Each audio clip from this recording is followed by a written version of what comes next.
اس نے کہا تو اتنی ہمدردی کیوں کرتا ہے؟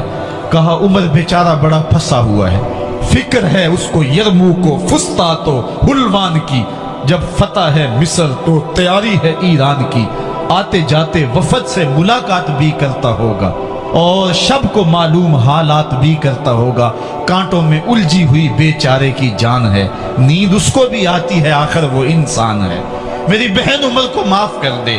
اس نے کہا نانا عمر کی بات میرے سامنے نہ کر، قیامت کا دن ہوگا، عمر کا گریبان ہوگا اور میرا ہاتھ ہوگا۔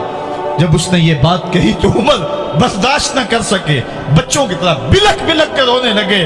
کہا وہ بد نصیب عمر تیرے سامنے ہے، آج ہی کہلا جو کہنا ہے، قیامت کے دن مجھے معاف رکھنا۔ اس نے کہا تو عمر ہے؟ کہا بد نصیب عمر تیرے سامنے کھڑا ہوں۔ میرے عمر کہتے ہیں اگر دجلہ کے کنارے ایک بکری کا بچہ بھی پیاسا مر گیا، اس کا حساب بھی عمر سے لیا جائے گا۔ حضرت عمر نکلے یروشلم میں، ایک اونٹ ہے، ایک غلام ہے، کبھی وہ سوار ہوتا ہے، کبھی آپ باری مقرر کی ہے۔ جب قریب پہنچے یروشلم کے تو عمر کی باری نکیل پکڑنے کی اور غلام کی باری اوپر سوار ہونے کی آ گئی۔ غلام نے کہا آقا میں مرضی سے اپنی باری چھوڑتا ہوں، آپ آ جائیں، دشمنوں کے مفتوحہ علاقے میں آ رہے ہیں، تازہ تازہ علاقہ فتح ہوا ہے، اسلام کی شان و شوکت ظاہر ہو۔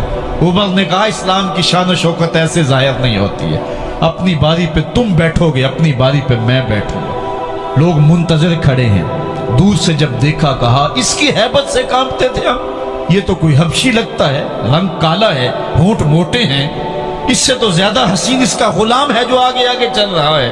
حضرت ابو عبیدہ نے کہا دھوکہ کھا رہے ہو، ہمارا آقا وہ نہیں ہے جو اونٹنی کے اوپر سوار ہے، ہمارا آقا وہ ہے جو لگام تھامے آگے آگے چل رہا ہے۔ حضرت عمر رضی اللہ تعالیٰ عنہ کو آگے بڑھ کے جابیہ کے مقام پہ حضرت ابو عبیدہ بن جراح نے استقبال کیا، تو حضرت عمر آگے بڑھے اور انہوں نے آگے بڑھ کر کے حضرت ابو عبیدہ کے دونوں کندھوں پہ ہاتھ رکھا، اور سنو حضرت عمر نے کیا کہا، کہا لا الہ الا اللہ انا کنا اذل قوم فاعزنا اللہ بالاسلام۔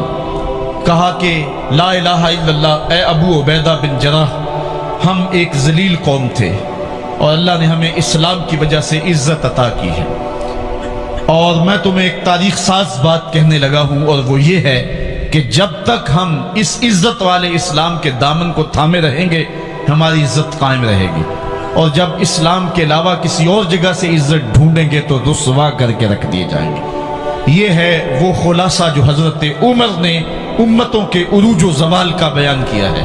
اس امت کو جو خیرات ملی ہے تخت و تاج کی، وہ پینٹاگون سے نہیں ملی، وہ واشنگٹن سے نہیں ملی، وہ وائٹ ہاؤس سے نہیں ملی، وہ محمد عربی کے جوڑوں کا صدقہ ملی ہے۔